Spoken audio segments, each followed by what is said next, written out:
Good morning, students. നേരത്തെ കഴിഞ്ഞ ക്ലാസ്സിൽ ഞാൻ എടുത്തത് ഡ്രിഫ്റ്റ് വെലോസിറ്റി ആണ്. അപ്പോൾ ഒന്നൊന്ന് എടുക്കുന്ന ടോപ്പിക്കുകൾ നിങ്ങൾ ഒന്നൊന്ന് പഠിക്കണം. അതിൻ്റെ കാരണം സ്കൂള് തുറന്നു കഴിഞ്ഞാൽ നമുക്ക് ഫസ്റ്റ് ഇയറിൻ്റെ അടക്കം 22 എക്സ്പെരിമെൻറ്റോളം ചെയ്യാനുണ്ട്. അപ്പോൾ നമുക്ക് ലാബിന് വേണ്ടി കുറേയധികം സമയം ഉപയോഗപ്പെടുത്തേണ്ടി വരും. അപ്പോൾ തീർച്ചയായിട്ടും ആ സമയത്ത് നിങ്ങൾക്ക് തിയറി നമുക്കപ്പോൾ ഇപ്പോൾ എടുക്കുന്ന തിയറി ഇപ്പോൾ ഈ പറഞ്ഞു തരുന്നത് റെഗുലർ ക്ലാസ്സായിട്ട് കണ്ട് അതിനെ ആ ഒരു മനസ്സോടുകൂടി പഠിക്കാനുള്ളൊരു മനസ്സ് നിങ്ങൾ കാണിക്കണം. അപ്പോൾ ഞാൻ എൻ്റെ ടോപ്പിക്കിലേക്ക് പോവാണ്. അടുത്ത ചാപ്റ്ററിൻ്റെ ഹെഡിങ് എഴുതാം, ഓംസ് ലോ. അപ്പോൾ ഓംസ് ലോ എന്താണ് എന്ന് നിങ്ങൾ ചെറിയ ക്ലാസ്സിൽ പഠിച്ചിട്ടുണ്ട്. അപ്പോൾ അതൊന്ന് പറഞ്ഞുതരാം, ശ്രദ്ധിക്കുക. അണ്ടർ കോൺസ്റ്റൻറ്റ്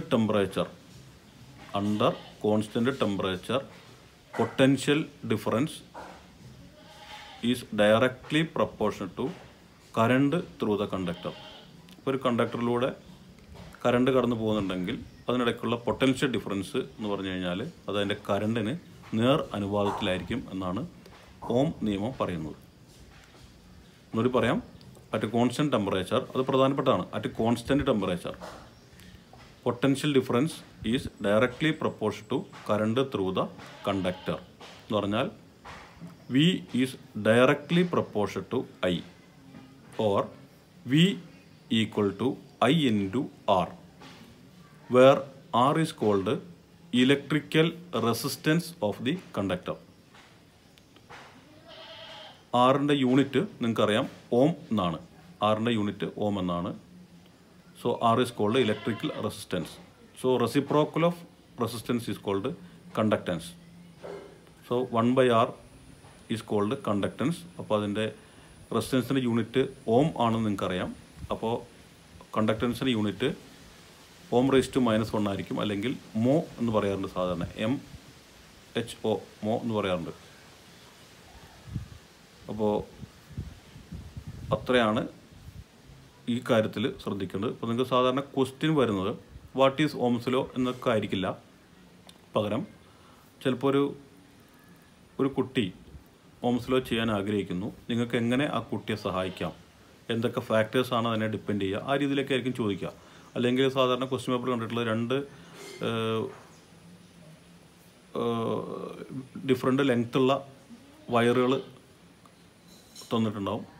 അപ്പോൾ അതിൽ റെസിസ്റ്റൻസ് കൂടുമ്പോൾ അതിൻ്റെ കണ്ടക്റ്റൻസ് അല്ലെങ്കിൽ റെസിസ്റ്റിവിറ്റിക്ക് എന്ത് മാറ്റം വരും, അല്ലെങ്കിൽ ചിലപ്പോൾ ഏരിയ 2 വ്യത്യസ്ത ഏരിയ ഉള്ള വയറായിരിക്കും. അപ്പോൾ അതിൻ്റെ ഏരിയ കൂടുമ്പോൾ റെസിസ്റ്റൻസ് അല്ലെങ്കിൽ റെസിസ്റ്റിവിറ്റിയോ അല്ലെങ്കിൽ കണ്ടക്ടിവിറ്റിയോ ഇതിനൊക്കെയുള്ള ഇതായിട്ട് ബന്ധപ്പെട്ടുള്ള ക്വസ്റ്റ്യൻസ് ആയിരിക്കും ചോദിക്കുക.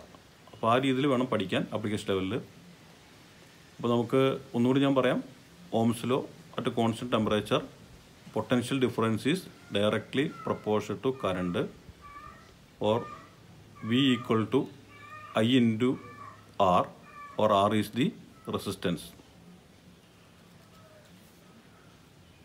R equal to V by I. നമുക്കത് പ്രാക്ടിക്കലി ചെയ്യാനുണ്ട്. അപ്പോൾ റെസിസ്റ്റൻസിൻ്റെ യൂണിറ്റ് ഓം ആണ്. റെസിപ്രോക്കൽ ഓഫ് റെസിസ്റ്റൻസ് ആണ് കണ്ടക്റ്റൻസ് എന്ന് പറയാം. അത് നമ്മൾ മോ എന്ന് പറയും, അല്ലെങ്കിൽ ohm⁻⁻1 അതിൻ്റെ യൂണിറ്റ്. അപ്പോൾ ഞാനിനി നമുക്ക് പ്രാക്ടിക്കൽ എങ്ങനെ ഓംസ് ലോ ചെയ്യാം എന്നുള്ളതാണ് നിങ്ങൾക്കൊരു ഐഡിയ തരാൻ പോകുന്നത്. അതിനുശേഷം ഞാൻ റെസിസ്റ്റിവിറ്റിയും കൂടി പറഞ്ഞുതരും. അത്രയൊന്നും എടുക്കുന്നുള്ളൂ. ഓക്കെ, ഓംസ് ലോൻ്റെ ഡയഗ്രാം വരയ്ക്കുമ്പോൾ ആദ്യം നമ്മൾ ബാറ്ററിയാണ് വരയ്ക്കുന്നത്. ബാറ്ററിയുടെ നെഗറ്റീവിൽ നിന്നും നമ്മൾ ആദ്യം കണക്ഷൻ എടുത്തു കഴിഞ്ഞാൽ നേരെ ഇതാണ് ബാറ്ററി നെഗറ്റീവ്. റിയോസ്റ്റാറ്റിൻ്റെ ഒരു ടെർമിനലിലേക്ക് പോവുക. ആ റിയോസ്റ്റാറ്റിൻ്റെ മുകളിലത്തെ ടെർമിനൽ അവിടെ നിന്ന് വയറെടുത്തിട്ട് നേരെ നമ്മളൊരു വോൾട്ട് മീറ്ററിലേക്ക് കണക്ട് ചെയ്യുക. വോൾട്ട് മീറ്ററിന് നേരെ നമ്മൾ അമ്മീറ്ററിലേക്ക്, ഇപ്പോൾ ഇത്രയും കണക്ഷൻ കണ്ടല്ലോ. ബാറ്ററി നെഗറ്റീവിൽ നിന്ന് നേരെ വയറെടുത്തിട്ട് റിയോസ്റ്റാറ്റ് നമുക്ക് അടച്ചു കൊടുക്കാം. അതിൻ്റെ മുകളിലത്തെ ഈ ടെർമിനൽ നിന്ന്, അതായത് ഇതിൻ്റെ ഒരു ടെർമിനൽ ഇതും മറ്റേ ടെർമിനൽ ഓപ്പോസിറ്റ് ടെർമിനൽ മുകളിലത്തെ ടെർമിനലാണ് ഈ കാണുന്നത്. അവിടെ നിന്നാണ് കണക്ഷൻ വന്നിട്ട് നേരെ വോൾട്ട് മീറ്ററിൻ്റെ ടെർമിനലിലേക്ക്, വോൾട്ട് മീറ്ററിൻ്റെ അടുത്ത ടെർമിനൽ നേരെ അമ്മീറ്ററിലേക്കാണ് കണക്ഷൻ പോകുന്നത്. അമ്മീറ്ററിൻ്റെ അടുത്ത ടെർമിനൽ വേണമെങ്കിൽ നമ്മളൊരു കീയിലേക്ക് കണക്ട് ചെയ്യാം. ഇത് കീ ആണ്. ദെൻ ബാറ്ററിയുടെ പോസിറ്റീവിലേക്ക്. ഇതാണ് കണക്ഷൻ ഡയഗ്രാം. കഴിഞ്ഞിട്ടില്ല. വോൾട്ട് മീറ്ററിന് പാരലായിട്ട് നമ്മൾ നേരത്തെ പറഞ്ഞ റെസിസ്റ്റൻസ് വയർ കണക്ട് ചെയ്യും. ഇപ്പോഴാണ് കണക്ഷൻ കംപ്ലീറ്റ് ആയിട്ടുള്ളത്. ഓക്കെ, അപ്പോൾ ഇതാണ് കണക്ഷൻ ഡയഗ്രാം. സർക്യൂട്ട് ഡയഗ്രാമാണ് ഈ കാണിച്ചുള്ളത്. ഇനി നമ്മൾ പ്രാക്ടിക്കലി ചെയ്യേണ്ട ഇത്രേ ഉള്ളൂ. നമ്മൾ റിയോസ്റ്റാറ്റ് പതുക്കെ ഒന്ന് വേരി ചെയ്യുക. വോൾട്ട് മീറ്റർ റീഡിങ് നമ്മൾ 0.1 എടുക്കുക. എന്നിട്ട് കറസ്പോണ്ടിങ് അമ്മീറ്റർ റീഡിങ് നോട്ട് ചെയ്യുക. വീണ്ടും റിയോസ്റ്റാറ്റ് പതുക്കെ ഒന്ന് വേരി ചെയ്യുക.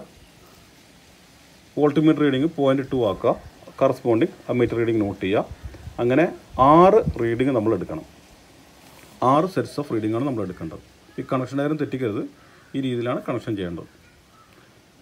ഇനി നേരത്തെ ഞാൻ ക്വസ്റ്റ്യൻ പറഞ്ഞില്ലായിരുന്നു. അപ്പോൾ നമുക്ക് ഇനി ഓംസ് ലോ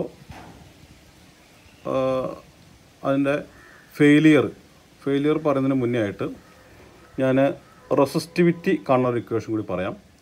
സാധാരണ ഇതൊന്ന് ശ്രദ്ധിക്കണം, കാരണം പരീക്ഷയ്ക്ക് ചോദിക്കുന്ന ഒരു ക്വസ്റ്റ്യൻ കൂടിയാണ്.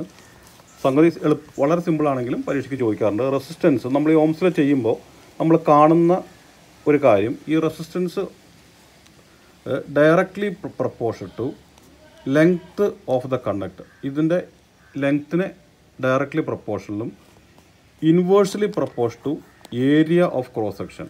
ഈ റെസിസ്റ്റൻസ് വയറിൻ്റെ ഏരിയയ്ക്ക് ഇൻവേഴ്സ്ലി പ്രപ്പോർഷണലായിട്ടാണ് സാധാരണ കാണുന്നത്. എന്നിട്ട് പറയാം, resistance it is directly proportion to length of the wire, inversely proportion to area of cross section. എന്നിട്ട് പറയാം, ഇത് വളരെ ഇമ്പോർട്ടൻ്റ് ആണ്, കാരണം ഇത് വെച്ചിട്ടാണ് പരീക്ഷയ്ക്ക് സാധാരണ ക്വസ്റ്റ്യൻസ് ചോദിക്കുന്നത്. Resistance is found to be directly proportion to length of the conductor and inversely proportion to area of cross section. അപ്പോൾ ലെങ്ത്ത് കൂടിയാൽ റെസിസ്റ്റൻസ് കൂടണം, റെസിസ്റ്റൻസ് കൂടിയാൽ ലെങ്ത്ത് കൂടണം. അതാണ് ശ്രദ്ധിക്കേണ്ടത്. അപ്പോൾ വയറിൻ്റെ ഈ റെസിസ്റ്റൻസ് വയറിൻ്റെ ലെങ്ത്ത് കൂടിക്കഴിഞ്ഞാൽ സ്വാഭാവികമായിട്ടും റെസിസ്റ്റൻസ് കൂടും. ഓക്കെ, ഇനി ഏരിയ കൂടിയാലോ റെസിസ്റ്റൻസ് കുറയും. ഇൻവേഴ്സ്ലി പ്രപ്പോർഷനിലാണ്. Okay, or R equal to rho into L by A, where rho is called resistivity.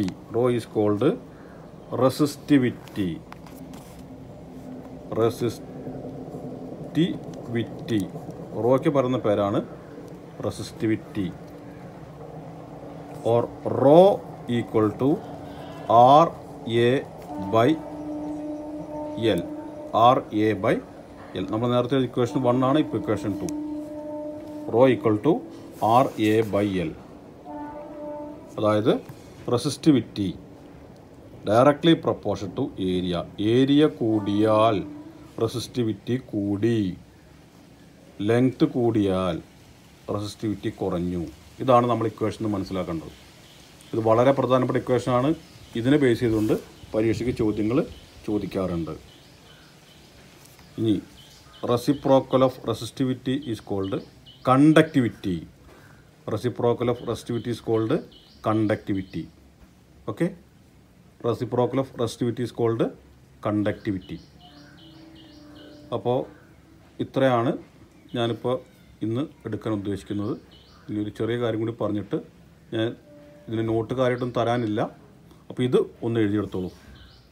Ohm's ലോൻ്റെ diagram ഒന്ന് വരയ്ക്കുക. റെസിസ്റ്റിവിറ്റി ഹെഡിങ് കൊടുക്കുക. ഓംസ് ലോൻ്റെ ഡയഗ്രാം ഒന്ന് ജസ്റ്റ് ഒന്ന് വരച്ചോ. ഓംസ് ലോൻ്റെ ഡയഗ്രാം വരച്ചതിന് ശേഷം ഹെഡിങ് കൊടുക്കുക. റെസിസ്റ്റിവിറ്റി എന്ന് ഹെഡിങ് കൊടുക്കുക. റെസിസ്റ്റിവിറ്റി എന്ന് ഹെഡിങ് കൊടുക്കുക. എന്നിട്ട് എഴുതിക്കോ. Okay, while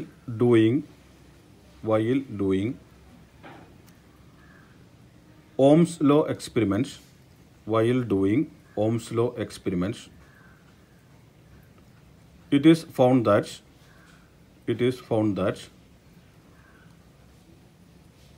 resistance is directly proportional to length of the wire, inversely proportional to area of cross section. That is എന്ന് പറഞ്ഞിട്ട് equation എഴുതാം. R is proportional to L by A എന്നുള്ള equation എഴുതാം. Or R equal to rho into L by A, where rho is called resistivity of the conductor and rho is equal to RA by L. RA by L. Okay? ഇനി അടുത്തൊരു question കൂടി ഇരിക്കും. What is meant by conductivity? What is meant by conductivity? What is meant by conductivity? അപ്പോൾ അറിയാലോ, reciprocal of resistivity is called conductivity. Right the unit and dimension. Right the unit and dimension. അപ്പോൾ നമ്മൾ ഇത്രയും കാര്യങ്ങളൊക്കെ discuss ചെയ്തു. Ohm's law എന്താണ്, ഇനിയിപ്പോൾ അതിൻ്റെ ഫെയിലിയർ അതും ചോദിക്കാറുണ്ട് പരീക്ഷയ്ക്ക്. അപ്പോൾ ക്വസ്റ്റ്യൻ ആയിട്ട് എഴുതിക്കോ. Write a short note on failure of Ohm's law. Write a short note on failure of Ohm's law. അപ്പോൾ നിങ്ങൾ ടെക്സ്റ്റ് ബുക്ക് നോക്കി എഴുതിയാൽ മതി. ഞാൻ രണ്ടൊന്ന് പോയിന്റ് പറഞ്ഞുതരാം. നിങ്ങൾ കൂടുതൽ പോയിന്റ് ഉണ്ടെങ്കിൽ ആഡ് ചെയ്തോളൂ, കുഴപ്പമില്ല. പ്രധാനപ്പെട്ട ഒരു 3 പോയിന്റ് ഞാൻ പറഞ്ഞതാണ്. ഒന്നാമത്തത്, നമ്മൾ R is directly proportion to L എന്ന് പറഞ്ഞു. അതായത് ലെങ്ത്ത് കൂടിയാൽ റെസിസ്റ്റൻസ് കൂട്ടണം. അപ്പോൾ ലെങ്ത്ത് L ആണെങ്കിൽ റെസിസ്റ്റൻസ് R ആണെന്ന് വിചാരിക്കുക. അപ്പോൾ ലെങ്ത്ത് നമ്മൾ ഡബിളാക്കി 2L ആക്കി. അപ്പോൾ റെസിസ്റ്റൻസും എങ്ങനെ ആവണം? 2R ആവണം. പക്ഷേ ഇത് കൃത്യമായിട്ട് ഒബേ ചെയ്യുന്നില്ല ഓംസ് ലോയിൽ. ഇനി രണ്ടാമത്തെ ഒരു കാര്യം, നമ്മൾ ഡയോഡ് ഒക്കെ ചെയ്യുമ്പോൾ, നിങ്ങൾ ഇലക്ട്രോണിക്സ് പഠിച്ചിട്ടില്ല, പഠിക്കുമ്പോൾ ആ സമയത്ത് വരും. നമ്മൾ diode experiment Ohm's law VI graph നമ്മൾ വരയ്ക്കുകയാണെങ്കിൽ നമുക്കറിയാം, അറ്റ് കോൺസ്റ്റന്റ് ടെമ്പറേച്ചർ കോൺസ്റ്റന്റ് ആണെങ്കിൽ VI ഗ്രാഫ് വരച്ചു കഴിഞ്ഞാൽ that should be a straight line. ആ ഗ്രാഫ് എന്തായിരിക്കണം? ഒറിജിനിലൂടെ പാസ് ചെയ്യുന്ന സ്ട്രൈറ്റ് ലൈൻ ഗ്രാഫ് ആയിരിക്കണം. സംശയമൊന്നുമില്ല കാര്യത്തിൽ. എങ്കിൽ മാത്രമേ അത് ഓംസ് ലോ ഒബേ ചെയ്തെന്ന് പറയാൻ പറ്റുള്ളൂ. പക്ഷെ നമ്മൾ ഡയോഡ് എക്സ്പെരിമെൻ്റ് ചെയ്യുന്ന സമയത്ത് നമുക്ക് അങ്ങനെ ഒരു ഗ്രാഫ് കിട്ടില്ല. വളരെ ചെറിയതായിട്ട് മാത്രമേ നമുക്ക് ചെറിയൊരു ഗ്രാഫ്, അതായത് ഇങ്ങനെ ഒരു ചെറിയൊരു ഗ്രാഫ് ഇങ്ങനെ വരുള്ളൂ. പക്ഷെ കുറച്ച് കഴിയുമ്പോൾ, അതായത് ബ്രേക്ക് ഡൗൺ സ്റ്റേജിൽ എത്തിക്കഴിഞ്ഞാൽ പിന്നെ ഷാർപ്പായിട്ട് ഇങ്ങനെ പോകും. ഷാർപ്പായിട്ട് അങ്ങനെ പോകും, ഷാർപ്പായിട്ട്. അപ്പോൾ വളരെ കുറച്ച് ദൂരം മാത്രം, വളരെ കുറച്ച് ഡിസ്റ്റൻസിൽ വളരെ കുറച്ച് മാത്രം ഓംസ് ലോ ഒബേ എന്ന് പറയാൻ കഴിയില്ല. സ്ട്രൈറ്റ് ആയിട്ടൊന്നല്ല, ഇങ്ങനെ ചെരിഞ്ഞിട്ട് തന്നെയാണ് പോകുന്നത്. പക്ഷെ വേണമെങ്കിൽ നമുക്ക് പറയാം മോർ ഓർ ലെസ് നമുക്ക് പറയാം, അത്ര പറയാം. പക്ഷേ എന്നാലും ഡയോഡിൻ്റെ കേസിൽ പൊതുവെ നമുക്ക് ഡയോഡ് ഇലക്ട്രോണിക്സ് എക്സ്പെരിമെൻറ്റിൽ ഡയോഡ് എക്സ്പെരിമെൻറ്റ്സിലൊക്കെ ഓംസ് ലോ ഒബേ ചെയ്യുന്നില്ല. ഇനി മറ്റൊരു മൂന്നാമത്തെ പ്രധാനപ്പെട്ട പോയിന്റ് എന്ന് പറഞ്ഞാൽ, അറ്റ് കോൺസ്റ്റന്റ് ടെമ്പറേച്ചർ നമ്മൾ അടിവരായിട്ട് പറയുന്നുണ്ട്. അപ്പോൾ ഈ കോൺസ്റ്റന്റ് ടെമ്പറേച്ചർ എന്ന് പറഞ്ഞാൽ അത് അൺഅറ്റൈനബിൾ ആണ്. കാരണം നമ്മൾ ഓംസ് ലോ എക്സ്പെരിമെൻറ്റ് ചെയ്യുമ്പോൾ തന്നെ ഇടയ്ക്ക് ആ വയർ തൊട്ട് നോക്കി അറിയാം. വയർ എന്ന് പറഞ്ഞാൽ നിങ്ങളുടെ വയറല്ല, ഓംസ് ലോ ചെയ്യാൻ ഉപയോഗിക്കുന്ന ആ റെസിസ്റ്റൻസ് വയർ തൊട്ട് നോക്കി അറിയാം. അത് ഹീറ്റ് ആവുന്നുണ്ട്. നമ്മൾ 2 വോൾട്ടേജാണ് ഉപയോഗിക്കുന്നതെങ്കിൽ കൂടി, നമ്മൾ 2 വോൾട്ടേജാണ് നമ്മൾ ഓംസ് ലോ ചെയ്യാൻ സാധാരണ ഉപയോഗിക്കുന്നത്. അല്ലെങ്കിൽ നമ്മൾ 1.5ൻ്റെ ബാറ്ററി അല്ലെങ്കിൽ 1.5ൻ്റെ 2 ബാറ്ററി 3 വോൾട്ടായി നമ്മൾ സാധാരണ ഉപയോഗിക്കാം. മാക്സിമം 3 വോൾട്ട് ഉപയോഗിക്കാറുള്ളൂ. ഇല്ലെങ്കിൽ 2 വോൾട്ട്, ബാറ്ററി എലിമിനേറ്റർ ആണെങ്കിൽ 2 വോൾട്ട്, ഇനി ബാറ്ററി ആണെങ്കിൽ 1.5 വോൾട്ട്, അല്ലെങ്കിൽ 2 ബാറ്ററി വെക്കുകയാണെങ്കിൽ 3 വോൾട്ട് മാക്സിമം. അപ്പോൾ ഈ ചെറിയ വോൾട്ടേജ് നമ്മൾ കൊടുത്തു കഴിഞ്ഞാൽ കൂടി കുറച്ച് സമയം കഴിയുമ്പോൾ നിങ്ങൾ ആ വയർ തൊട്ട് നോക്കിക്കഴിഞ്ഞാൽ അറിയാം അത് ചൂടായിട്ടുണ്ടാവും. അപ്പോൾ ഈ ഓംസിൽ, അപ്പോൾ നമ്മൾ ഓംസിൽ കൃത്യമായിട്ട് കിട്ടണമെങ്കിൽ അതിനാണ് ആ കീയോടെ കണക്ട് ചെയ്യുന്നത്. ഒരു റീഡിങ് എടുത്തു കഴിഞ്ഞാൽ ഉടനെ കീ ഓഫ് ചെയ്യാം. കീ ഓഫ് ചെയ്തിട്ട് പിന്നെ വീണ്ടും നമ്മൾ ഓംസിൽ റീഡിങ് എടുക്കാൻ നേരത്തെ വേണം കീ ഇടാനായിട്ട്. കീ ഇട്ടിട്ട് വേണമെങ്കിൽ റീഡിങ് എടുക്കുന്നതിന് തൊട്ട് മുമ്പായിട്ട് ഒന്നുകൂടി കീ ഓഫ് ചെയ്യാം. ഓഫ് ചെയ്തിട്ട് ആ വയർ തൊട്ട് നോക്കാം. ചൂടായിട്ടില്ലെന്ന് ഉറപ്പ് വന്നാൽ മാത്രം എന്ത് ചെയ്യുക, റീഡിങ് എടുക്കാം. അങ്ങനെയാണെങ്കിൽ നമുക്ക് കുറച്ചും കൂടി നല്ല റീഡിങ്ങുകൾ കിട്ടും. ഓക്കെ. സോ 3 പ്രധാന ഫാക്ടേഴ്സാണ് ഓംസിലോ നമുക്ക് വയലേറ്റ് ചെയ്യുന്നത്. അതിൽ ഒന്നാമത്തെ കാര്യം റെസിസ്റ്റൻസ് നമ്മൾ ഡബിളാക്കി കഴിഞ്ഞാൽ, ലെങ്ത്ത് ഡബിളാക്കി കഴിഞ്ഞാൽ കറസ്പോണ്ടിങ് റെസിസ്റ്റൻസും ഡബിൾ ആവണം. അത് ഒബേ ചെയ്യുന്നില്ല. ഇലക്ട്രോണിക് ഡയോഡുകൾ എക്സ്പെരിമെൻറ്റ് ചെയ്യുമ്പോൾ അവിടെ ഓംസിലോ ഒബേ ചെയ്യുന്നില്ല. പിന്നെ മൂന്നാമത്തെ കേസ് കോൺസ്റ്റൻറ്റ് ടെമ്പറേച്ചർ എന്ന് പറയുന്നത് നമുക്ക് കിട്ടാൻ പ്രയാസമുള്ള കാര്യമാണ്. വളരെ ബുദ്ധിമുട്ടുള്ള കാര്യമാണ് കോൺസ്റ്റൻറ്റ് ടെമ്പറേച്ചർ അറ്റൈൻ ചെയ്യാന്ന് പറഞ്ഞാൽ. അപ്പോൾ ഈ 3 കണ്ടീഷനാണ് ഓംസിലോ വയലേറ്റ് ചെയ്യാനുള്ള പ്രധാന കാരണങ്ങളായിട്ട് പറയുന്നത്. ഇനി ബാക്കിയുള്ള കാര്യങ്ങൾ ആഡ് ചെയ്യാം. അപ്പോൾ അത് ക്വസ്റ്റ്യൻ എഴുതിയിട്ടുണ്ട്. അപ്പോൾ ഇത്രയാണ് ഞാൻ ഇന്ന് എടുക്കുന്നത്. അടുത്ത ഒരു ഹെഡിങ് എഴുതി വെച്ചിട്ട് നമുക്ക് അവസാനിപ്പിക്കാം. അടുത്ത heading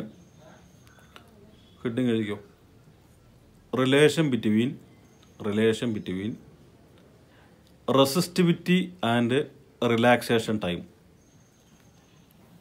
relation between resistivity and relaxation time വളരെ ഇമ്പോർട്ടൻ്റ് ആണ്. പരീക്ഷയ്ക്ക് ചോദിക്കുന്ന ഡെറിവേഷനാണ്. അപ്പോൾ നമുക്ക് അടുത്ത ദിവസം നോക്കാം. ഓക്കെ.